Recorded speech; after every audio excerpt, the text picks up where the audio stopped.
మానసికంగా వేధించిన వీరత్వంతో పోరాడినటువంటి వ్యక్తిత్వం మన తెలుగుదేశం పార్టీకే సొంతం అనేది కూడా ఈ సందర్భంగా తెలియజేస్తున్నాను. గత 5 సంవత్సరాల పరిపాలన ఎలా జరిగిందో ఒక్కసారి గుర్తు చేసుకుందాం. ఆ రోజు ప్రజా వేదిక కోల్చడంతో మొదలైనటువంటిది. అలాగే 3 రాజధానులని మాయ చేసి అందరికీ ముంచేశాడు. అలాగే ప్రశ్నిస్తే ప్రాణాల మీదకి తెచ్చుకునే పరిస్థితి ఆ రోజు ఏర్పాటు చేశాడు. చెట్లు కూడా నరికేశాడు. బాదుడే బాదుడితో ధరలు పూర్తిగా పెంచేశాడు.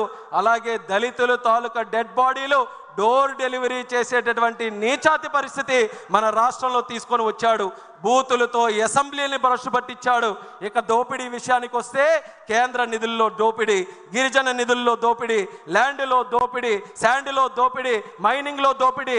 ఎంత నీచ నికృష్ట ప్రభుత్వం కాకపోతే కల్తీ లిక్కర్ తయారు చేసి పేదవాళ్లతో తాగించి వేల కుటుంబాలని పెద్ద దిక్కు లేకుండా చేసి వేల కోట్ల రూపాయలు దోచుకొని మళ్ళీ తిరిగి అదే లిక్కర్ మీద ఆ రోజు అప్పు కూడా సంపాదించుకోవాలన్నటువంటి అత్యంత దుర్మార్గుడు గతంలో ఉన్నటువంటి ముఖ్యమంత్రి అనేది కూడా ఈ సభాముఖంగా గుర్తు చేస్తున్నాను.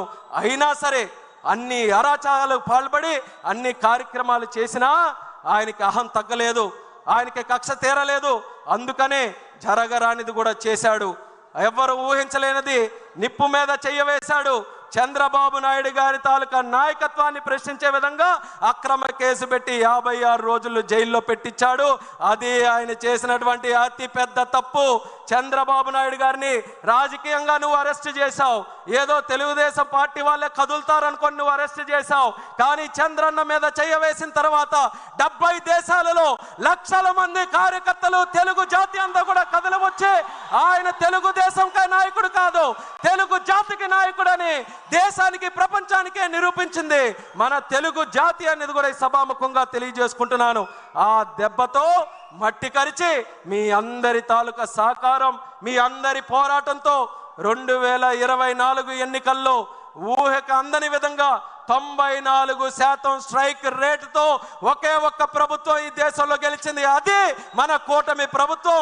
దానికి కార్యకర్తలకి పైనున్నటువంటి నాయకులకి అందరికీ కూడా ఎన్నో కేసులు పెట్టుకొని కుటుంబాలను పోగొట్టుకొని ఎన్నో త్యాగాలు చేసినటువంటి ప్రతి ఒక్కరికి కూడా ఈ మహానాడు వేదిక ద్వారా అందరికీ పాదాభివందనం తెలుగుదేశం పార్టీ కుటుంబ సభ్యులందరికీ కూడా తెలియజేసుకుంటున్నాం. అయితే మనం అనుకున్నటువంటి లక్ష్యం సాధించాం, ప్రభుత్వం ఏర్పాటు చేశాం. కానీ ఇంతటితో ఆగిపోయే ప్రయాణం కాదు తెలుగుదేశం పార్టీది. 43 సంవత్సరాల చరిత్ర అంటున్నాం, అంతటితో సాటిస్ఫై అవ్వలేదు. 40 సంవత్సరాల మరొక చరిత్రకు మనం నాంది పలకాలి. అది మన యువ నాయకుడు నారా లోకేష్ అన్న గారి తాలూకా ఆలోచన. ఆయన ఆధ్వర్యంలో 6 శాసనాలు ఈ మహానాడు ద్వారా మనకు పరిచయం చేశారు. యువశక్తికి మళ్ళీ పిలుపునిస్తున్నా. ఆ రోజు యువశక్తి అంతా భయంతో జగన్ పరిపాలనలో ఉంటే ఆ రోజు ఎవరు కూడా మాట్లాడడానికి ఎవరు కూడా ముందుకు రాని సమయంలో ఒక యువకుడు బాధ్యత తీసుకున్నాడు. రాష్ట్రం కోసం, మన జాతి కోసం, మన యువత కోసం వాళ్ళ గలం ముందుకు రాపోయినా ముందు నా గలాన్ని తోడు చేస్తానని యువగలంతో అడుగులు వేసుకుంటూ కర్రలు పెట్టినా, గోడలు నిర్మించినా, కుర్చీలు నాగినా, వేదికలు కూర్చినా మడం తిప్పనటువంటి పౌరుషంతో యువగలం 3000 కిలోమీటర్లు దేశ రాజకీయ చరిత్రలో ఆ వయసులో యువ నాయకుడుగా ఏ ఒక్కరు కూడా చేయనటువంటి పాదయాత్ర మన లోకేష్ అన్న గారు చేసి యువతలో సరికొత్త స్ఫూర్తి నింపాడు. కొత్తగా యువకులకు అందరికీ కూడా రాజకీయాల్లో రావడానికి ఆసక్తి చూశారు. యువగలం చూస్తే తెలియనటువంటి ఒక స్ఫూర్తి, మేము కూడా రాజకీయాల్లోకి రావాలి, తప్పు మీద మేము ప్రశ్నించాలి అన్న లోకేష్ అన్నగారితో మేము కూడా నడవాలని ఆయనతో పాటు సంకల్పం జోడించి అన్నగారి యువగలం యాత్ర చరిత్ర తిరగ రాసే యాత్రగా యువకులందరూ కూడా ముందుకు వచ్చి నడిపించారు. అటువంటి నాయకుడు, యువ నాయకుడు ఈరోజు ప్రజలు నచ్చినటువంటి నాయకుడిగా ఎదిగాడు, ప్రధాని మెచ్చినటువంటి నాయకుడిగా ఎదిగాడు మన నారా లోకేష్ గారు. ఆయన దగ్గర పనిచేయడం నాకు ఎంతో గర్వంగా ఉందనేది కూడా తెలియజేస్తున్నాను.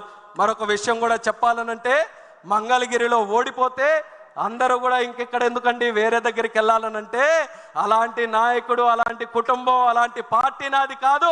ఎక్కడ ఓడిపోయానో అక్కడ వడ్డీతో సహా ఓట్లేయించి గెలిపిస్తానని 91,413 ఓట్లతో అజారిటీ సాధించి గెలిచినటువంటి యువ నాయకుడు మన లోకేష్ అన్న గారని ఈ సందర్భంగా తెలియజేస్తూ, ఆయన యువగలంతో ఏ స్ఫూర్తినైతే అందించాడో పార్టీకి, కానీ ఆ స్ఫూర్తితో మన చంద్రబాబు నాయుడు గారు కూడా ఈ ఎంతోమంది 60 మందికి పైగా యువకుల్ని ఈరోజు ఎమ్మెల్యేలుగా తయారు చేశారు.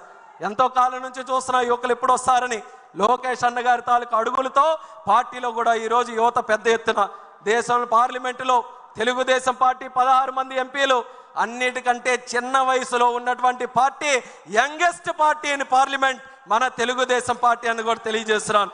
పెద్ద పెద్ద పార్టీలు ఆలోచిస్తున్నాయి యువతను ఎలా తీసుకొని రావాలని, వాళ్ళకి ఆదర్శంగా తెలుగుదేశం పార్టీ ఈరోజు తీసుకొని వచ్చింది.